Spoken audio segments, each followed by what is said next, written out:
Hi, అందరూ ఎలా ఉన్నారు? బాగున్నారా? ఇంత గోంగూర ఏంటా గోంగూర పచ్చడి అండి పార్సిల్కి. గోంగూర మగ్గుతున్నది, మొత్తం కొద్ది కొద్దిగా మగ్గిస్తున్నాము. గోంగూర అయితే మొత్తం మగ్గిపోయింది. అంత ఆకు ఎంత ఆకు అయిపోయింది, ఇంత ఆకు ఇంత పచ్చడి అయిపోతుంది అనమాట. గోంగూర ఒదిగేది కదండి, అంత ఆకు ఇంత పచ్చడి, గోంగూర పచ్చడి. గోంగూర ఆరిపోయింది, మిక్సీ పట్టుకుంటున్నాను. ఇది ఎండుమిరపకాయలతో చేయట్లేదండి, ఉప్పు కారంతోనే కలుపుతున్నాను అనమాట గోంగూర పచ్చడి. గోంగూర మిక్సీ పట్టడం అయిపోయింది. దీనికి కావాల్సిన తాలింపు వేసుకుందాము. దాంట్లో ఉప్పు కారం పచ్చి కలిపి కాసేపు పోపులోనే మగ్గిస్తాను అనమాట. తాలింపులో అయితే వేసేసానండి. తగినంత ఉప్పు కారము నేను అందాజాన్ని బట్టే వేస్తున్నాను అనమాట.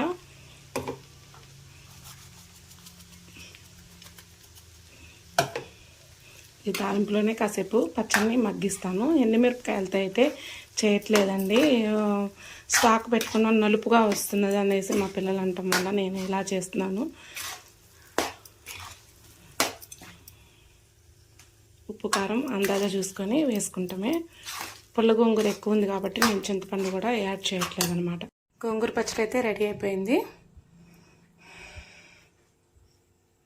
ఆయిల్ తక్కువ పోసానండి, పార్సిల్లో ఆయిల్ కారుతూ ఉంటుంది కాబట్టి తక్కువ మోతాదులో పోసాను అనమాట.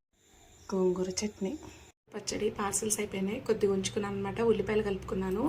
గోంగూర పచ్చడి ఉల్లిపాయలు కలుపుకొని వేడివేడి అన్నంలో శనగ నూనె వేసుకొని తింటూ ఉంటే స్వర్గం కనపడుతుందండి. అలా ఉల్లిపాయలు పచ్చడిలో ఇష్టం లేని వాళ్ళు ఉల్లిపాయ ముక్క కొరుక్కోవచ్చు అనమాట. చాలా బాగుంటుంది గోంగూర పచ్చడి.